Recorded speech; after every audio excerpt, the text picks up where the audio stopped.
ইন্ডিয়ার মাথা ব্যথা মেনলি দুইটা জিনিস, একটা হলো বাংলাদেশে ড্রোন ফ্যাক্টরি হবে, একই সাথে আমাদের প্রধানমন্ত্রী তারেক রহমান উনি চায়না সফর করেছেন, সবার আগে চায়না সফর করেছেন এবং চায়নার সাথে উনি একটা ট্রিটি সাইন করেছেন, যেটাতে যে একটা এক্সিস আপনার একটা, যে এটা চায়না চায়না হয়ে মিয়ানমার হয়ে বাংলাদেশ পর্যন্ত যে একটা কমিউনিকেশন এক্সিস যে তৈরি হবে, এটা চায়নার বাজেটে।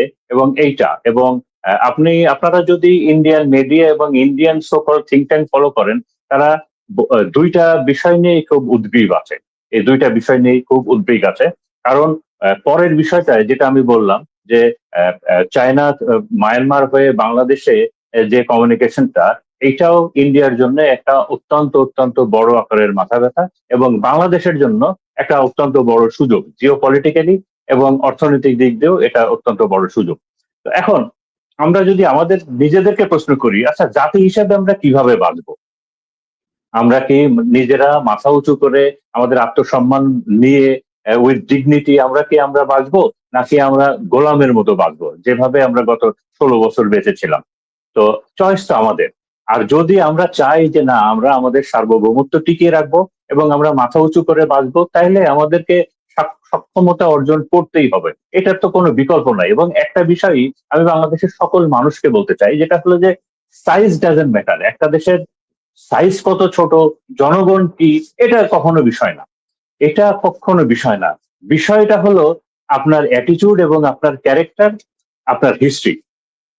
একটা জিনিস দেখেন, একটা জিনিস দেখেন যে পণ্ডিতরা বলেন যে তিনটা জিনিস, আপনার প্রতিবেশীর সাথে যদি তিনটা বিষয়ের মিল থাকে, তাহলে একটা বন্ধুত্বপূর্ণ সম্পর্ক হয়। তিনটা বিষয় কি? একটা হলো যদি ভাষা কমন থাকে, দ্বিতীয় যদি ধর্ম একই হয়, এবং কালচার যদি একই হয়। তো পশ্চিম বাংলাদেশ ইন্ডিয়ার সাথে তো আমাদের ভাষা এক না, বাট পশ্চিম বাংলার সাথে আমাদের ভাষা এক, কিন্তু আমাদের ধর্ম আলাদা। ধর্মের থেকে যে বিষয়টা, যে ভারত একটা মুসলিম বিদ্বেষী দেশ, ভারত এবং ইসরায়েল তারা চরম মুসলিম বিদ্বেষী দেশ। অনেক দেশই আছে ধর্ম আলাদা, যেমন থাইল্যান্ড বলি, ভিয়েতনাম বলি, এসব দেশের সাথেও তো আমাদের ধর্মের ডিফারেন্স আছে, কিন্তু তারা মুসলিম বিদ্বেষী দেশ না। কিন্তু ভারত এক চরম একটা মুসলিম বিদ্বেষী দেশ। একই সাথে কালচারাল ডিফারেন্সটা আছে, এটা আমরা দেখেছি। যে আপনি একটা জিনিস হয়তো খেয়াল করে দেখবেন যে ভারত কিন্তু কখনো কিছু দিতে পারে না।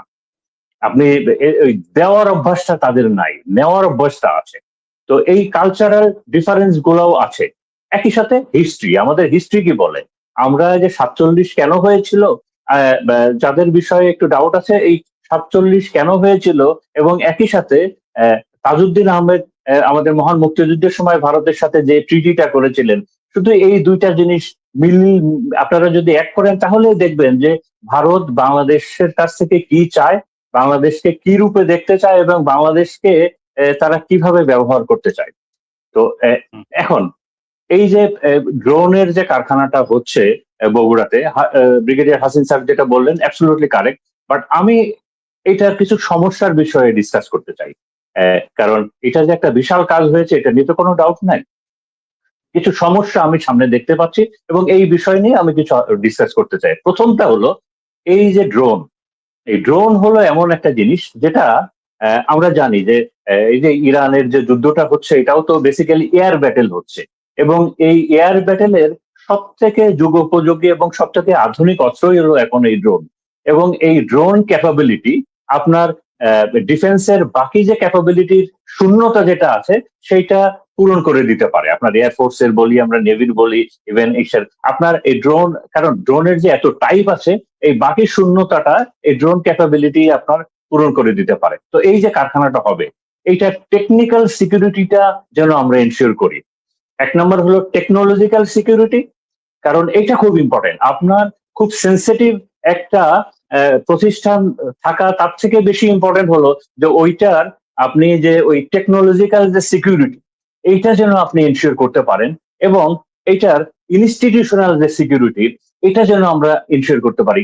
এই পয়েন্টটা কেন আমি বলছি? আমি বলছি এখানে আমাদের একটা রূপপুর পারমাণবিক স্থাপনা আছে, এবং আমরা জানি এই রূপপুর পারমাণবিক স্থাপনার, আমরা যেটা পেপার পত্রিকায় পড়েছি, এখানের অ্যাডমিনিস্ট্রেশন পুরোটাই নাকি ভারতীয়দের হাতে। এই যে রূপপুর পারমাণবিক স্থাপনার এই সম্পূর্ণ অ্যাডমিনিস্ট্রেশন এবং এখানে যারা আছেন টেকনিক্যাল পার্সোনালিটি যারা আছেন, এই সম্পূর্ণ নাকি ভারতের হাতে, ভারতের টেকনিশিয়ানরাই ওখানে ভর্তি।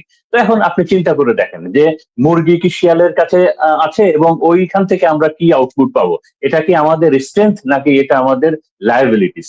তো এ কারণেই বলছি একই সাথে আমাদের দেশের যে আমলাতন্ত্রটা আছে, এই আমলাতন্ত্রের বিষয়ে আমি আমার নিজের কথা না, আহমেদ ছফা আমাদের অত্যন্ত প্রখ্যাত সাহিত্যিক প্রবন্ধিক আহমেদ ছফার একটা কথা আছে, আমি শুধু ওইটাই আবার একটু রিপিট করতে চাই।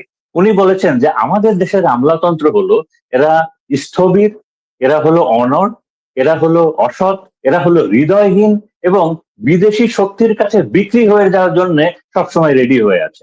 তো তার মানেটা হলো আপনাকে এই এই শুধুমাত্র এই ড্রোন ফ্যাক্টরিটা করলে হবে না, এটার আপনার ওই টেকনিক্যাল যে সিকিউরিটি সেটা এনশিওর করতে হবে, আপনার ইনস্টিটিউশনাল সিকিউরিটি এনশিওর করতে হবে, আপনাকে এনশিওর করতে হবে এটার জন্য আমাদের এই ব্যুরোক্রেসি অথবা আমলাতন্ত্রের বাইরে থাকে। কারণ হলো একটা জিনিস আমি খুব কনফিডেন্টলি বলতে পারি যে টার্কির সাথে এই নেগোসিয়েশনটা যাতে না হয়, এই ড্রোন ফ্যাক্টরিটা যাতে না হয়, এইটার জন্য তো আপ্রাণ চেষ্টা অবশ্যই ইন্ডিয়া করেছিল, কিন্তু তারা সফল হয় নাই। তো এখন তারা যে চেষ্টা করবে, এই যে ফ্যাক্টরিটা হবে এই সংক্রান্ত যেসব অ্যাডমিনিস্ট্রেটিভ বলি, টেকনিক্যাল বলি, সিকিউরিটি বলি, এইসব এলিমেন্টের ভিতরে ইন্ডিয়ান এলিমেন্ট দেওয়ার চেষ্টা করবে। বিভিন্ন ইন্ডিয়ান যারা আছে, বাংলাদেশে তো ইন্ডিয়া পন্থী লোকের অভাব নাই, তাদেরকে ইনফিলট্রেট করার চেষ্টা করবে। তো এরকম যদি হয় তাহলে কিন্তু আমরা ওই রেজাল্টটা পাবো না। কারণ আপনার সাদা চোখ দিয়ে দেখেন যে তর্কের খাতিরে বলছি যে বাংলাদেশের একটা ড্রোন ফ্যাক্টরিটা হবে একটা। টার্কি আমরা জানি এই ড্রোনের বিষয়ে এই মুহূর্তে সারা বিশ্বের ভিতরে যদি তিনটা দেশের নাম সামনে আনতে হয়, ওই তিনটা দেশের ভিতরে টার্কি এবং ইরান আসবে। মানে এই যে শুধু আধুনিক ড্রোন না, খুব অল্প দামে, সাশ্রয়ী দামে সব সর্বাধুনিক ড্রোন। তো এই এই দিক দিয়ে টার্কি আসবে। তো তার মানে আমি ইন্ডিয়ার ইন্টেলিজেন্স বলি অথবা ইন্ডিয়ার সকল চোখ থাকবে এখন এই প্রতিষ্ঠানের দিকে। তো এই বিষয়টা আমাদের অবশ্যই মাথায় রাখতে হবে যে আমরা যেন ঠিক মতো মনিটর করতে পারি।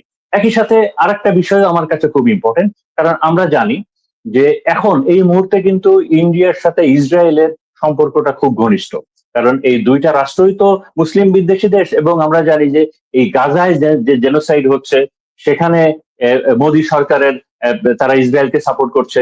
লেবাননে যে গণহত্যা চলছে সেখানেও মোদী সরকার ইসরায়েলকে সাপোর্ট করছে, ব্যাকিং দিয়ে যাচ্ছে, এবং ইসরায়েলও ক্লেম করছে যে এই মুহূর্তে ইন্ডিয়া তাদের সব থেকে অকৃত্রিম একটা বন্ধু। তো এবং কিছুদিন আগে আমরা শুনলাম যে ইসরায়েলে ইন্ডিয়াতে যে রাষ্ট্রদূত আছে সে ক্লেম করছে যে বাংলাদেশে হামাস হিজবুল্লাহ নাকি আছে। তো এই কারণেই বলছি যে এই ইন্ডিয়া এবং ইসরায়েলের এই বিষয়গুলো আমাদেরকে মাথায় রাখতে হবে, কারণ ইসরায়েল কিন্তু ইন্টেলিজেন্সে বিশ্বের সেরা, এবং ইন্টেলিজেন্স রিলেটেড যে ইকুইপমেন্ট, যত ধরনের রিক্রুটমেন্ট আছে সেদিক দিয়েও ইসরায়েল বিশ্ব সেরা। ইসরায়েল সারা বিশ্বের যে ইনফরমেশন যে টেকনোলজি আছে এবং আইটির বিষয় আছে, এবং ইনফরমেশনের যে ওয়ারফেয়ার যেটা আছে সেটাও কিন্তু ইসরায়েল কন্ট্রোল করে। সারা বিশ্বের মিডিয়া অলমোস্ট ইসরায়েল কন্ট্রোল করে। তো এই বিষয়গুলো আমাদেরকে মাথায় রাখতে হবে। একই সাথে আমাদের দেশের, আমি যদি আমার বয়সের কথা বিবেচনা করে যদি আমার এক্সপিরিয়েন্সের কথাই যদি বলি, আমাদের নিরাপত্তার একটা স্ট্র্যাটেজিক্যাল কন্টিনিউশন আমরা রাখতে পারি না। আপনারা ইরানের কথা চিন্তা করে দেখেন যে ইরান এই যুদ্ধের যে যুদ্ধটি এখন চলছে, এই যুদ্ধের প্রিপারেশন নিয়েছে প্রায় 30 বছর যাবত। তো 30 বছর যাবত প্রিপারেশন নিয়েছে, তার মানেটাই হলো ইরানের সরকার বদল হয়েছে, ইরানের বিভিন্ন প্রেসিডেন্ট এসেছেন, অ্যাডমিনিস্ট্রেশনের লোক বদল হয়েছে, কিন্তু তাদের স্ট্র্যাটেজি বদল হয় নাই, তাদের ন্যাশনাল সিকিউরিটির যে ডক্ট্রিন সেটার কোনো বদল হয় নাই। এটার একটা সুপ্রিম কন্টিনিউশন ছিল। এটা পাকিস্তানের ক্ষেত্রেও প্রযোজ্য। বিভিন্ন সরকার এসেছে গেছে, বাট পাকিস্তানের সিকিউরিটি এবং পাকিস্তানের স্ট্র্যাটেজিটার একটা কন্টিনিউশন ছিল। আমাদের দেশে কিন্তু এটা নাই, যে কারণে এটা খুব জরুরি। তা না হলে এত বড় একটা উদ্যোগ, এই কন্টিনিউশনটা না থাকলে আমরা হারিয়ে ফেলবো। একই সাথে আমরা জানি যে ইসরায়েল কিন্তু নতুন করে শত্রু খোঁজা শুরু করেছে, এবং তারা টার্কির সাথে তাদের একটা বেশ টাগ অফ ওয়ার চলছে। একই সাথে আমরা যে আপনার G7 এর যে বৈঠকটা হচ্ছে, না ইসের G7 এর বৈঠক না, আপনার যে ন্যাটোর যে বৈঠকটা হচ্ছে আপনার এটা টার্কিতে হলো, সেখানে আমরা দেখলাম যে টার্কি এবং আমেরিকা তারা একটা ভালো রিলেশনের দিকে গেছে আর কি, যেটা আগে একটু কম ছিল একটা। তো এই বিষয়গুলো অনেক ইম্পর্টেন্ট, এবং এখানে এই অনুষ্ঠানের মাধ্যমে আমি একটা প্রপোজাল দিয়ে রাখি। আমি এরপরেও বিভিন্ন অনুষ্ঠানগুলোতে এগুলো বলতে থাকবো যে বাংলাদেশের নিরাপত্তার কারণে আমার বিচারে, বিশ্বাস করতে হবে। হ্যাঁ আমি 1-2 মিনিটে শেষ করবো। আমার বিচারে আমাদের সশস্ত্র বাহিনী এবং আমাদের বিজিবি প্রয়োজনে আনসার এদেরকে একই মন্ত্রণালয়ের আন্ডারে যেন নিয়ে আসা হয়, এদেরকে যেন সশস্ত্র বাহিনীর আন্ডারে নিয়ে আসা হয়, প্রতিরক্ষা মন্ত্রণালয়ের আন্ডারে যেন নিয়ে আসা হয়, এবং যাতে করে ওই ব্যুরোক্রেটিক্যাল কোনো প্রবলেমের ভিতরে যেন বাংলাদেশ না পড়ে, এবং বাংলাদেশের নিরাপত্তা এবং সার্বভৌমত্ব এটা একটা কমন স্ট্রাকচারের আন্ডারে, একটা বডির আন্ডারে থাকে। এতে এতে ফলাফল আরো ভালো হবে। এখানে আর আমি 2টা পয়েন্ট বলে এখন শেষ করব। দেখেন, আমি আমার এয়ারফোর্সের বন্ধুদের কাছ থেকে শুনেছি যে তার বিগত সরকারের আমলে বাংলাদেশের এয়ারফোর্স রাশিয়া থেকে তাদের সর্বাধুনিক যে বিমান আছে সুখোই সিরিজ, এই সুখোই সিরিজের কিছু ফাইটার এয়ারক্রাফট কিনতে চেয়েছিলেন, কিন্তু ভারতের ভেটো দেওয়ার কারণে এটা সম্ভব হয় নাই। ভারত এটা চায় নাই, এই জন্য বাংলাদেশ এটা কিনতে পারে নাই। পরবর্তীতে একটা পর্যায়ে ভারতকে রাজি করানো হয় যে না, বাংলাদেশ সুখই এই এই এয়ারক্রাফটের সিরিজ রাশিয়া থেকে কিনবে, কিন্তু এইটার মেনটেনেন্সের সকল ব্যবস্থা ভারতকে দিয়ে করাতে হবে। ভারত এই শর্ত দিয়ে দেয় যে বাংলাদেশ রাশিয়ার থেকে সুখই বিমান কিনতে পারবে, কিন্তু ওই বিমানের সকল প্রকার মেনটেনেন্স ভারত করে দিবে। তো আলটিমেটলি এই বিষয়টা আর আগায় নাই। তো এ কারণেই আমরা বলছি যে এই যে এত বড় একটা প্রজেক্ট যেটা ড্রোন, আমরা সবাই আশা নিয়ে তাকিয়ে আছি, বাট যে পয়েন্টগুলো আমরা বললাম এই পয়েন্টগুলো যেন আমরা মাথায় রাখা হয়, এবং এই প্রজেক্টে বাংলাদেশে নিঃস্বার্থ দেশপ্রেমিক মানুষের অভাব নাই। এরকম বাছাই করা নিঃস্বার্থ দেশপ্রেমিকদেরকে যেন এইসব প্রজেক্টে সামিল করা হয়, তবেই এইটার যে সিকিউরিটি গুলার কথা আমরা বললাম সেটা বজায় থাকবে। ধন্যবাদ।